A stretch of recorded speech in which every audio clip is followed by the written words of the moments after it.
Welcome to Her Story, the podcast that brings to life the stories of incredible women throughout history. Each episode uncovers the remarkable lives, achievements, and struggles of women who shaped the world, beyond the textbooks and headlines. Join us as we celebrate their legacies and inspire new generations with tales of courage, resilience, and trailblazing spirit.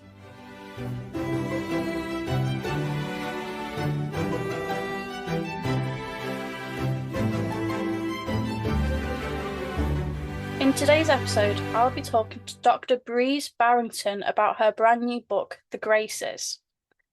Dr Breeze Barrington is a cultural historian specialising in the 17th century. Her new book, The Graces, The Extraordinary Untold Lives of Women at the Restoration Court, came out with Bloomsbury on the 17th of July. Let's get into today's episode. Welcome to the podcast, Breeze. How are you? Thanks so much. I'm really well. How are you? I'm well, thank you. I'm really excited for today. So we're actually discussing your new book, The Graces, which is about women of the Restoration Court.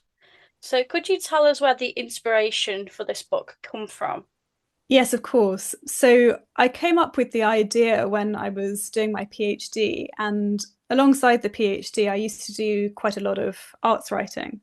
And I was reviewing an exhibition at a gallery called Line and Turnbull in London, and they were showing a series of paintings. The exhibition was called Bright Souls, Britain's first three female artists. And one of the painters out of these three was a woman called Anne Killigrew. And there was a painting there by Anne Killigrew that really just sort of captured my imagination, caught my attention. And it was called Venus Attired by the Graces. And it was thought to be an allegory. So Venus would represent Mary of Modena, and the Graces were her three maids of honor. And these maids of honor, one of whom was Anne Killigrew, the painter of the work, and another was Anne Finch, another maid of honor at the same time. And the third Grace, it was sort of supposed might have been Sarah Churchill, who had been Mary's maid of honor earlier when she first arrived in England. That sort of identity of the third Grace, I think, is a little more complicated than that, which I do talk about a bit in the book. But at the time, I just really felt like this was such an exciting story. You know, these women living together, these women sort of working together and having this sort of friendship together in this court, which not very many people, I think about or know that much about. So it was kind of an exciting news story to tell.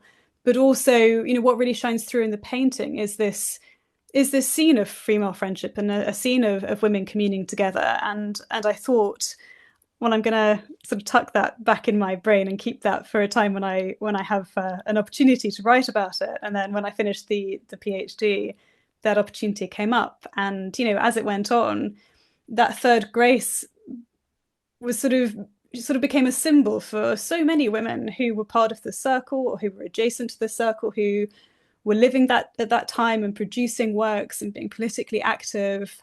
And I just realized there was actually quite a big story there of the different ways that women contributed to culture and to society at this really sort of underrepresented time. I mean, yeah, I think when you think of like the Restoration Court, you just think of Charles II and the men around him. You don't consider Catherine of Braganza, Mary of Modena. It's just completely male dominated.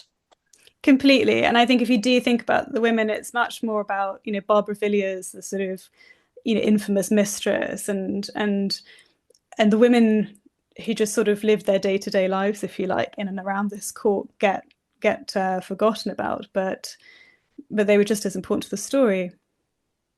What do you want people to take away from this book once they've read it? I hope that they'll see that there were lots of women doing interesting things, that actually this is a period of history in which women didn't have the same opportunities as men, but they found other ways of creating agency and finding different forms of independence, which I think I certainly found just the sheer kind of quantity quite surprising. And I think people will find that quite surprising. But also that this is a really significant period of history for our nation, for the UK, that this is a kind of pivotal moment. This is kind of, it charts really the last point of anything close to an absolute monarchy. After 1688, which is around the point that my book ends, you see when William III invaded England and we have the Glorious Revolution. This is really the birth of modern democracy. This is the beginning of a constitutional settlement. The sort of exchange of power from the court to the masses. There's a lot that goes on at that point, and this is really that kind of last period before that happens, and it's absolutely pivotal to, as I said, to society today. So I think those are the kind of the two main things I hope people will go away thinking about. So the book mainly, well, not mainly follows, but it's Mary of Modena. She's the kind of central focus of the book. But in the book, she's called Maria. Could you maybe tell listeners why we've gone for Maria of Modena instead of Mary? Absolutely. So, I mean, she was born Maria Beatrice d'Este.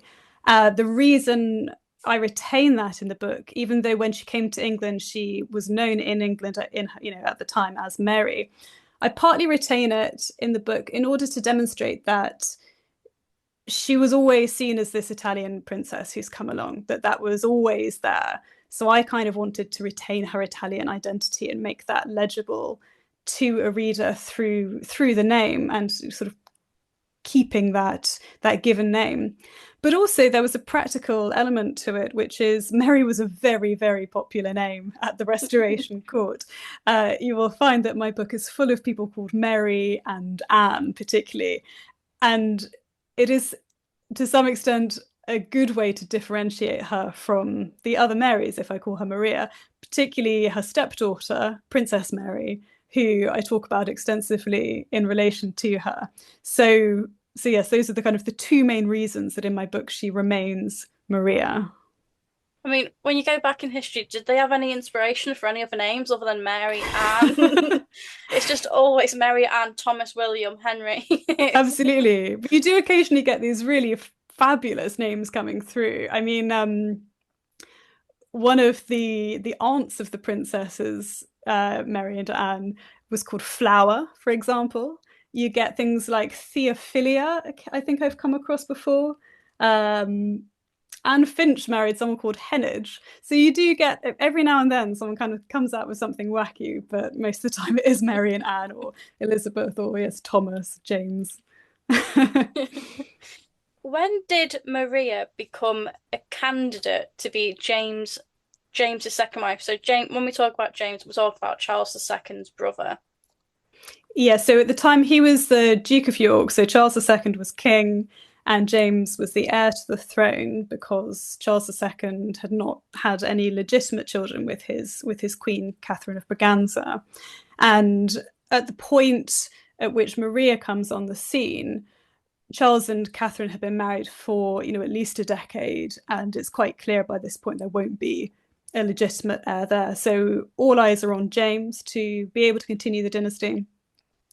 So James had been married before to a woman called Anne Hyde, and he'd had, at the time that Anne Hyde died in 1671, there were two surviving children from that marriage, which is Mary and Anne, but they were obviously both girls. And this is not a time when it was considered particularly good to have female heirs. They would much rather have a male heir. So James becoming single again, if you like, when his first wife died, all eyes are really on the court at this time. Who is going to be this next Duchess of York? And although he'd married, Anne Hyde had been a commoner before. She'd been part of the court. She'd been a maid of honor or lady in waiting to his sister, and also called Mary. And they really thought, we have to have a proper dynastic marriage here. We need to marry into the courts of Europe, and we need to kind of further the dynasty. And so this is what we've got to do. So an emissary was sent abroad to find a new wife for the Duke of York, and he was called Lord Peterborough. And he went all over France, Germany, all sorts of places, looking for the sort of the perfect wife for his great friend. They were very, very close friends, he and James. And he'd basically saw a portrait in the end of Maria in a house in France, a house of a relative of hers in France. And as soon as he saw her face, he said, "That's the one." And he wrote back to England that he'd sort of found the future and happiness of England, and he went straight to Modena to begin negotiations. Do we know if Maria was happy that the English court had picked her to be the bride? We know that she was desperately unhappy that the English court had picked her to be a bride. So she, at this time, she was 14.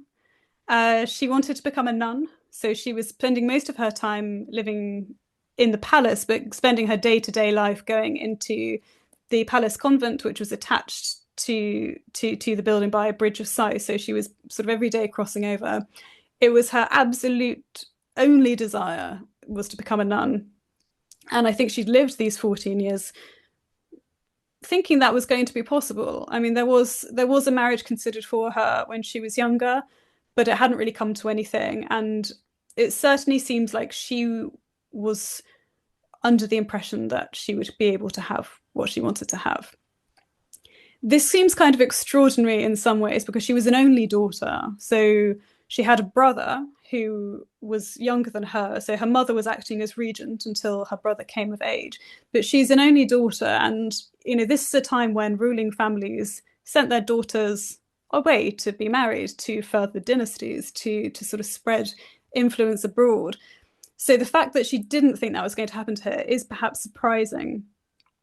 But when she was told about it, we know that she, first of all, adamantly refused and just wouldn't countenance it at all. And the only reason that she changed her mind was that the Pope himself wrote her a letter telling her that although he thought it was wonderful that she was so devoted to God that she wanted to become a nun, he told her that her duty to God lay in this marriage, that if she went to England as the Catholic wife to a Catholic prince. James was definitely a Catholic by this point, although, it was a sort of open secret, if you like.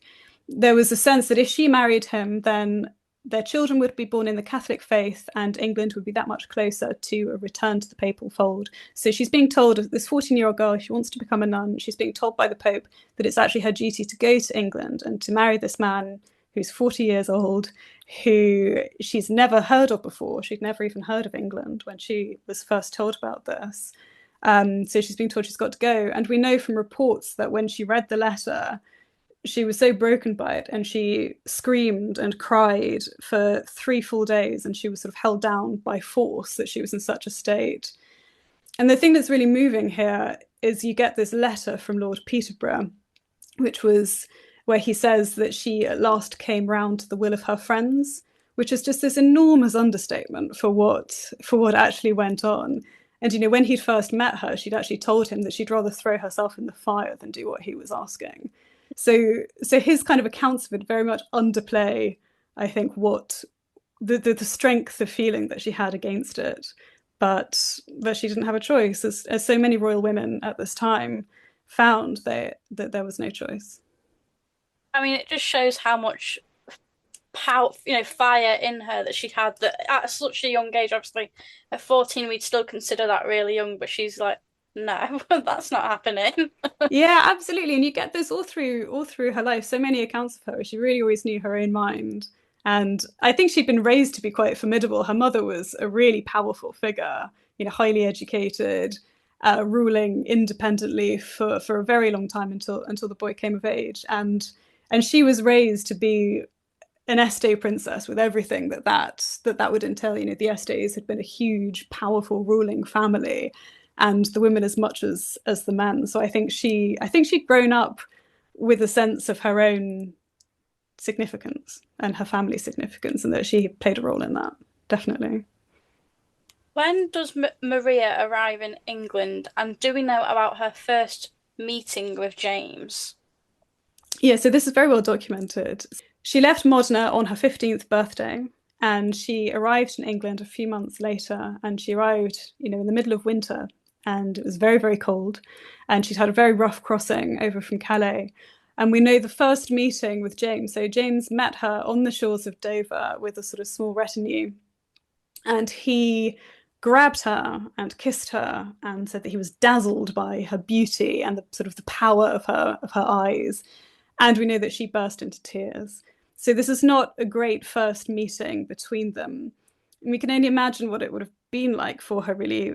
I mean, we've already talked about how young she was, but also she led a very sheltered life, and she's very unlikely to have been touched by very many people at all, and definitely not by men. She's led a literally cloistered life. So this sort of enormous shock of sort of getting off a boat after this terrible crossing and being sort of grabbed by this strange man and kissed, and everything must have been so overwhelming. It's absolutely no wonder that she burst into tears straight away. Um, but although it was not an auspicious start, we know that sort of as time went on in their marriage, she did grow to care for him, and I think she grew to genuinely love him, and he was kind to her, if you like. So I think that although it was a terrible start, it also was ended up being much happier than lots of women in her kind of position could have claimed. I mean, you can just imagine how overwhelming it is because it sounds so reminiscent of Anna Cleves and Henry VIII Oh, meeting. completely. It's like, oh God, like, what's this?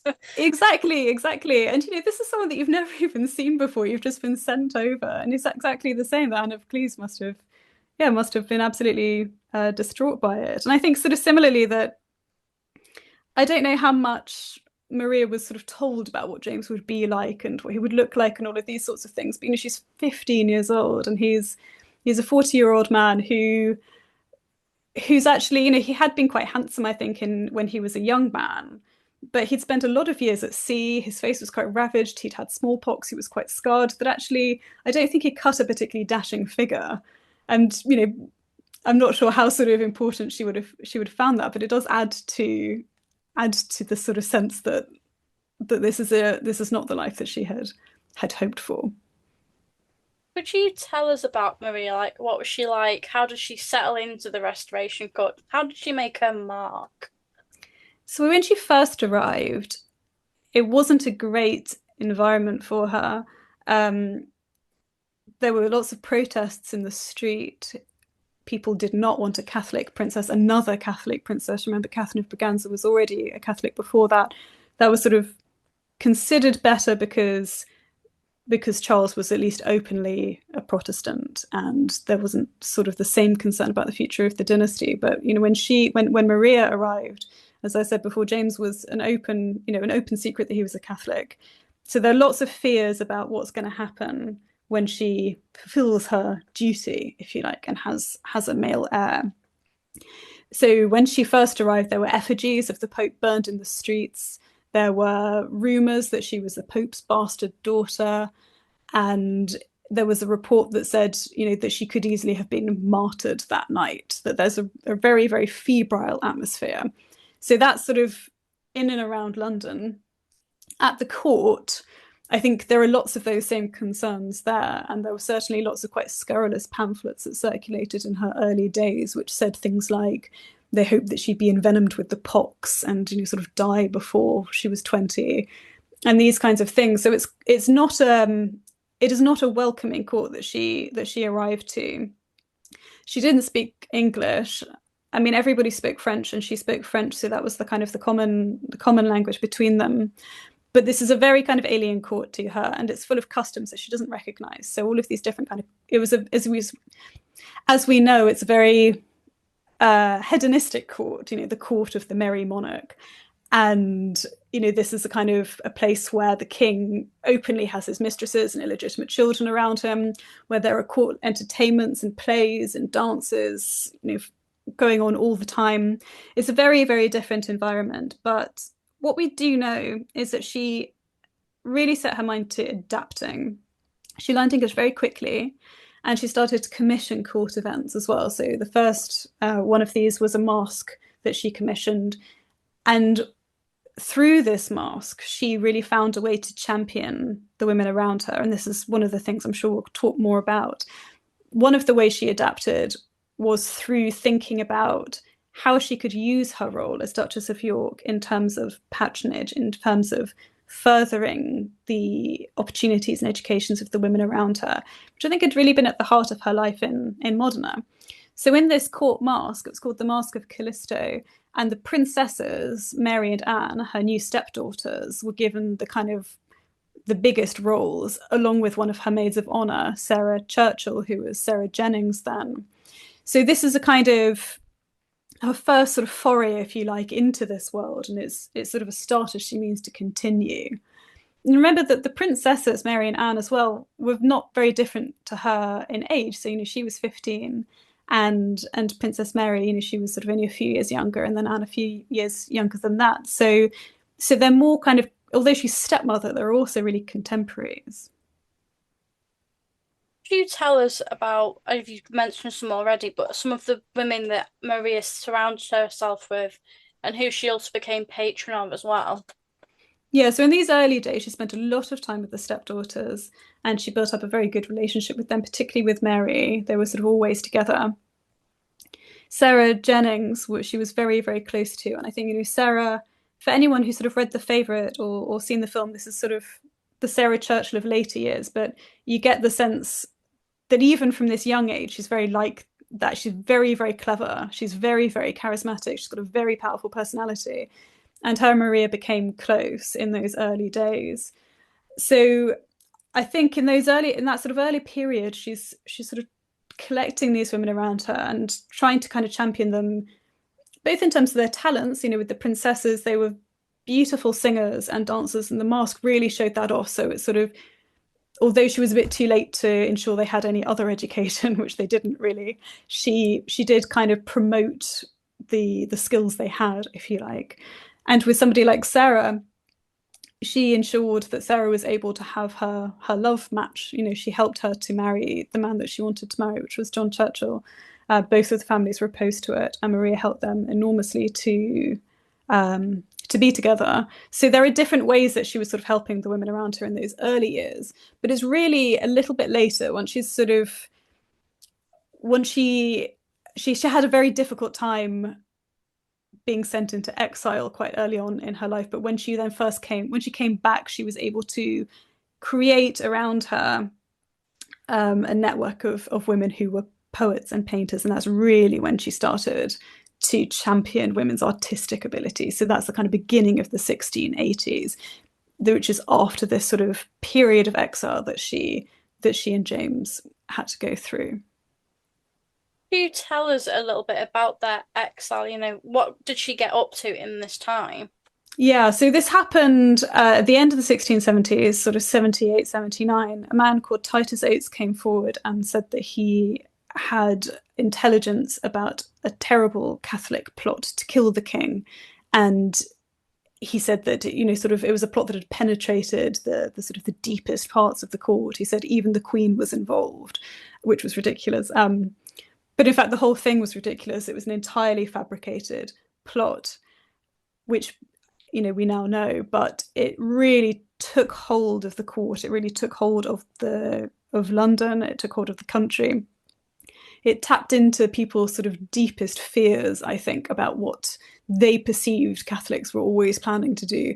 The proportion of Catholics in this country was tiny at this point, but the kind of the Protestant fear of Catholicism was basically hysterical, and so this plot really just confirmed what they always felt to be true. So the fact that it was fabricated, the fact that none of it made sense, didn't matter, and it completely took hold, and a lot of people lost their lives, who were executed as traitors and things like that. So in this point, Charles II felt it was probably a good idea for James and Maria to go away for a bit. He hoped that if they weren't a physical presence, then the hysteria might die down, people might forget about it, but also they'd be safe. I think he was worried about their safety. The memory of the execution of their father, Charles I, is very, very present in their minds. And so James and Maria were sent away first to Brussels and then to Scotland, and they spent several years in exile there. While they were in exile, we do know that they continued in some ways to have entertainments. They put on plays. Maria's maids of honor were involved in those plays. They acted in them. They had a few periods where Princess Anne, Sarah Churchill, people like that visited them, and they would have entertainments there. They were also both very keen horse riders, and so there are lots of sort of pursuits like that. So they did their best, if you like, to entertain themselves. But they also, especially James, often wrote back saying he was incredibly bored, and I think it was very much a case of finding ways to pass the time. They didn't have as much to entertain them, if you like, as they would have done in England. And obviously, the whole time they have this sort of fear of what's going to happen to them. While they were away, Parliament brought forward what's now known as the Exclusion Crisis. They brought forward several bills which would have had James removed from the line of succession.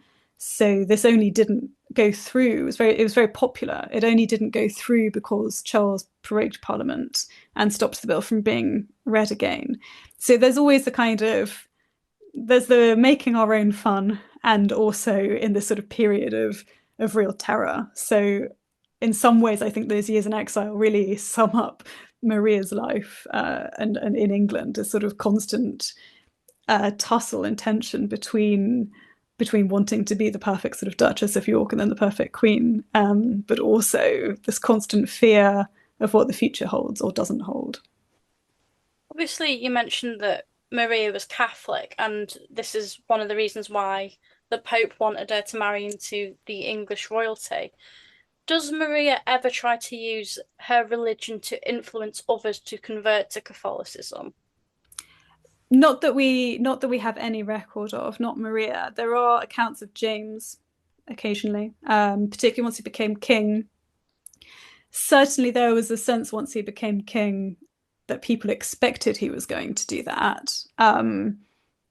He wasn't king for very long before he was booted out, so it's eminently possible that he would have pushed further had he been king for longer. But we certainly don't have any accounts of Maria doing that. I think for Maria, I think she knew, as I said before, that it was sort of her duty to, she felt, and she was told, to have this heir to bring England back to the papal fold. But I think she always had a sense that slowly and gently was the way to do that, that England was not ready, that Protestants did not want to become Catholics.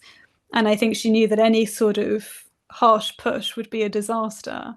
James didn't see that in the same way. And I think it's probably partly because he wasn't as clever as she was, but it's also that he'd converted himself. And I think he had this sort of sense of, but we must tell people rather than let people find it.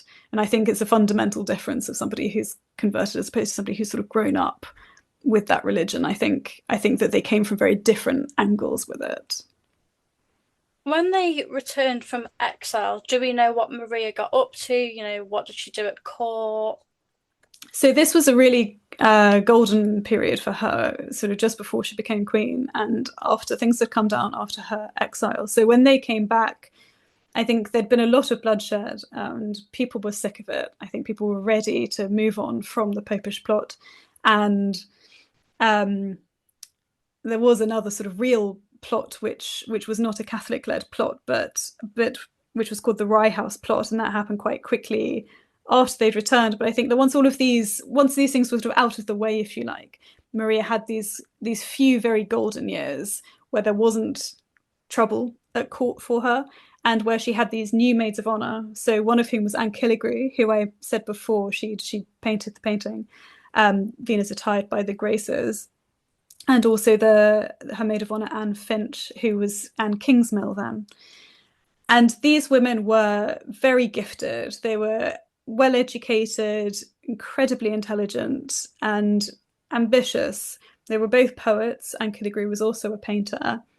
And I think this is really what Maria wanted, to be surrounded by these women who had artistic potential and who she could help to champion.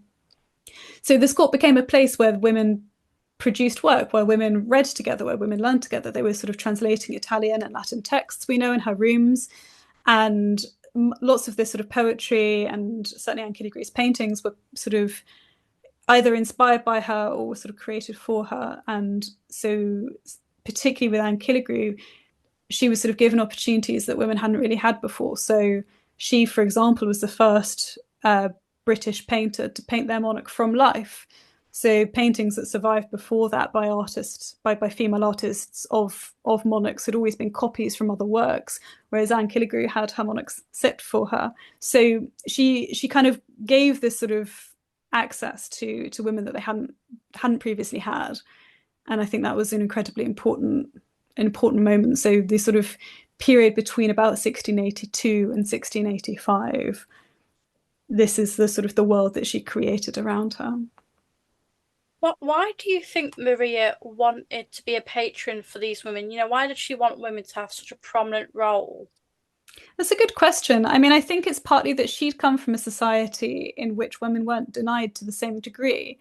I mean, I'm certainly not saying that they were equal, that men and women were equal in Italy, but she came from a part of Italy, Emilia Romagna, where the sort of the big city of Bologna, which had been part of the Este Empire at a point, had always been a real champion of women and of women's artistic and intellectual abilities. So, the sort of the first person to take a degree and to take a doctorate and to teach at a university was in Bologna.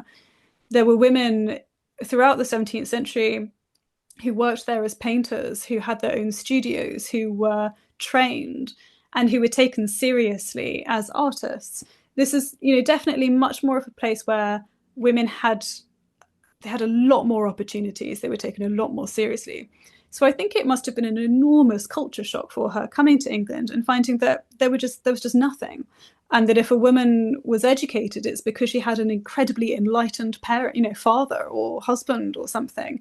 But it's always sort of predicated on that. Whereas, like I said, in Italy, and certainly amongst the women of her acquaintance, an education was for her class much more of a given. So I imagine she wanted to kind of right that wrong, and I think she also probably just wanted to be in the company of people who were perhaps as educated as her. I think to kind of turn up at a court where nobody's interested in sort of learning must have been a bit distressing for somebody who cared so much about it. Maria becomes queen in 1685 alongside her husband James. What is she like as a queen? What does she continue what she's already a patron of, or does she ramp it up even more? I mean, interestingly, she started off. There are certainly offerings, if you like, from male and female artists and poets to her during these early years or early days, if you like. Anne Killigrew died the same year as Charles II, so she lost this maid of honor. She died very young of smallpox. She was only 25. Anne Finch and she had married at this point. She had married Henry Finch. So although she was still around the court, she wasn't sort of her maid in the same way. So this little circle sort of broke up kind of naturally, if you like. Somebody like Aphra Behn wrote a coronation ode. She certainly was still very supportive of work like that, and she was certainly supporting other male artists and male poets. But I think her days of patronage were very limited by that point, and I think it's partly because politically things went downhill quite quickly, and I think there's so much more about survival in those early years. There's also this kind of sense, you get reports of her being much more reserved than she used to be in her sort of temperament and the way she behaved towards people, that she became much more closed off. And I think it has a lot to do with the fact that politically things didn't go well, that she knew she didn't have the same level of friends around her. She didn't know who she could trust, and she didn't know what the future held. Her stepdaughter, so Mary, was married at this point to William of Orange, and she had left. And Princess Anne had really turned on her. So there was a kind of she didn't know who her friends were, and she had few of them. So I think that although there are lots of instances of her still commissioning portraits and still commissioning poems and still having things dedicated to her, there's definitely a shift once she becomes queen, because the whole political landscape is so fundamentally different. Would you tell us about the legacy that Maria and the women she surrounded herself? What's their mark in history? I mean, I think unfortunately there is not a huge mark, and I think it's because they've been so forgotten. I don't think that was inevitable. I think that this is a really important moment for us to try and remember what these women did. And my book is not the only offering in that direction. There have been some brilliant work going on to try to recover these voices and recover these stories. Somebody like Anne Killigrew, as I said, she was such an incredibly ambitious and gifted painter and poet, and she sort of created verbal and visual works as companion pieces. She was really intellectually engaging with what the potentials were between these art forms in a way that I can't think anybody else really ever has. And it's really incredible work. I think Anne Finch is well known. I think she studied in university syllabuses, and I think she's more of a household name, if you like. But certainly her contribution to poetry is an incredibly important one. She's a really significant poet of that generation. I think gradually these people come more to life, but I think we're really still only scratching the surface of what they achieved. And somebody like Maria, I think, if she is remembered, it is much more for what is known as the baby in the bedpan scandal, which was the catalyst for the Glorious Revolution. So as I'm talking about troubles of when she became queen, the main one was that when she became pregnant in 1687, there was suddenly this possibility again of an actual Catholic heir. These are Catholic monarchs now, and they're open about it, and they have a baby on the way. So this is a genuine possibility for a Catholic king, and therefore a real return to the papal fold, if you like. So what happened around this birth, it was an enormously well-documented birth. There were rumors going around when she was pregnant that she'd actually lost the baby, that it was a hoax, that she would never been pregnant in the first place. But the ultimate rumor that came through when the baby was born was that it had been born either a girl and was substituted for a boy, or that it was sort of wasn't born at all, and a child was brought in.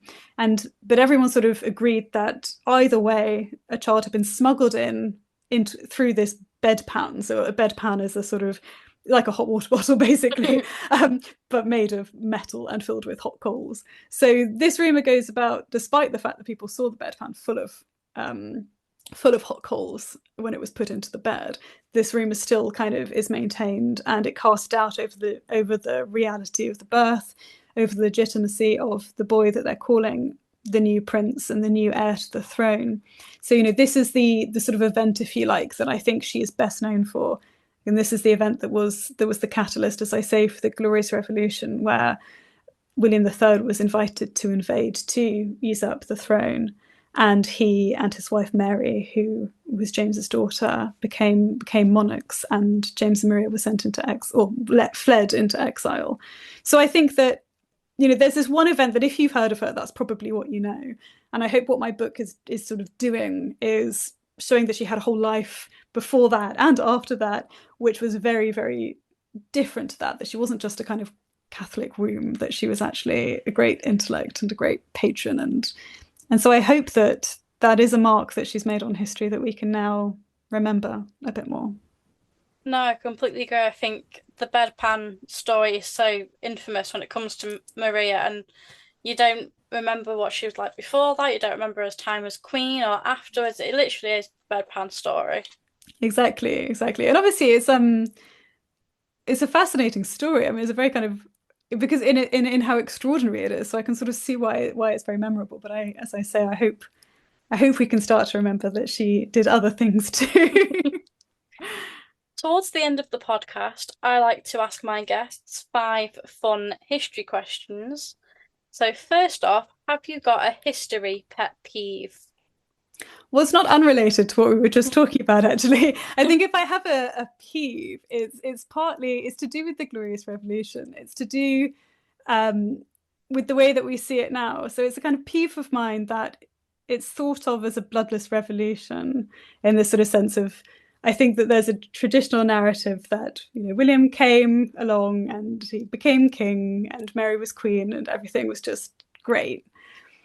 But it's so much more complicated than that. I mean, first of all, he arrived with a full-on army. This was a proper invasion, and and I recognize, of course, that it was not bloody in the way that revolutions often are.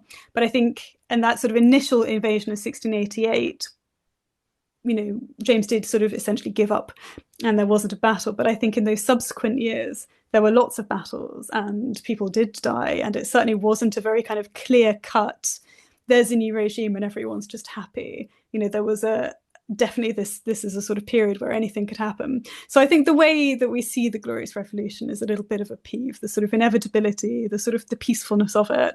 I think it's more complex than that.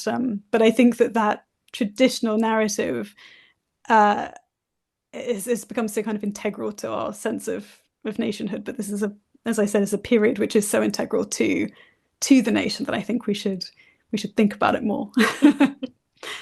If you could go back in time to any event or day in history, when would it be and why? It's a really interesting question. I think actually we've touched on this as well. I think I would go back to Bologna in the middle of the 17th century. I'd like to go to the studio of an artist called Elisabetta Sorani, and she was a painter of sort of international fame in her day, and she was sort of known as the best brush in Bologna, and she had this sort of big studio, and she's one of my favorite painters, so there's partly that. But also I would just love to see the way that her studio operated. It was almost like a salon, that there are sort of accounts describing visitors, often the sort of the most elite people, sort of women particularly, of Bologna, who would just go and hang out in the studio and they'd sort of talk about art and literature and politics, or sometimes they would just sort of gossip. That there was a whole kind of sort of salon coterie type of place going on in this studio. And she also trained other women to become artists, and I just think it seems like the most exciting and kind of vibrant place at that time, and so different from most other places in that sort of part of the 17th century, the sort of middle of the 17th century. So I would like to go and have a look at that. But also, if people are interested in sort of learning more about Elisabetta Sorani and that studio, there's a wonderful biography by a woman called Adelina Modesti, which came out with Lund Humphreys a couple of years ago, and it's really worth reading. It's brilliant. But she was a fascinating woman, Elisabetta Sorani. Have you got a favourite historical book? It can be fiction, non-fiction, or both. I'm completely obsessed at the moment, and have been for a while now, with a book called Magnificent Rebels by Andrea Wolf, which is a sort of group biography about the Jena set. And I just think it's the most amazingly written book. It reads so much like a narrative, and you have so many amazing descriptive details, but every single thing that's in there has an archival basis, has a kind of factual basis. And I think the way it's been constructed, I don't think I've ever read anything quite like it. So I'm absolutely obsessed with it, and I'm always telling everyone to read it. So that's probably my favorite at the moment. If you could invite any historical figure to a dinner party, who would it be and why? So I have a question back about this. Do they have to be real? No, they can Okay. be real. Because I would really love to meet Helen of Troy, and I know she may or may not, have actually existed. But I would argue that whether she existed or not, she's still an important historical figure, and certainly important part of a kind of historical consciousness. And the reason I'd like to meet her would be, there's obviously a curiosity to sort of to see the face that launched 1,000 ships, but I'd also like to ask her about what she thinks of what's happened to her legacy. So, we talked quite a bit in the podcast, I think, about the way that women do or don't get remembered. But, so many of the women I came across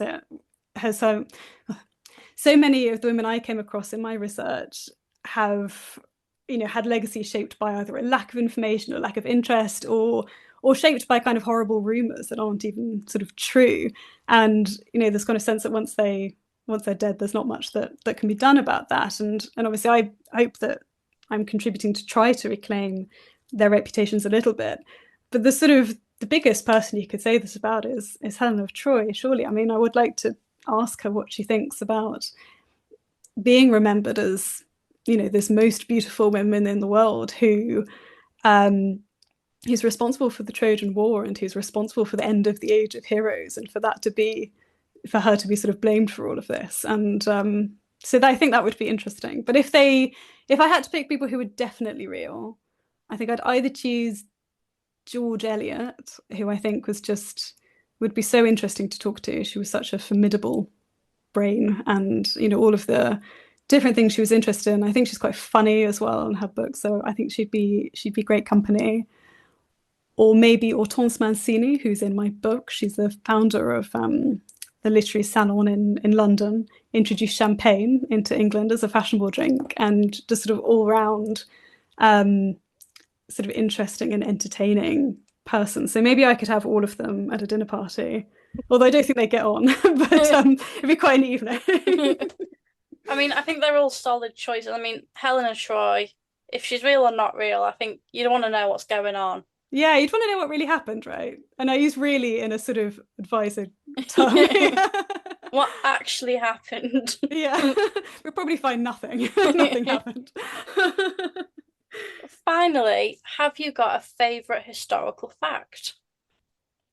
So I have a very random historical fact, which I've always thought was really interesting, which is about a paperclip. So I think the paperclip actually has a really interesting history, but it was used in the 1940s as in Norway as a mark of resistance when Norway was under Nazi occupation. People who were involved in the resistance would wear paperclips on their lapels as a mark of defying the regime, or even bracelets that were made out of paper clips.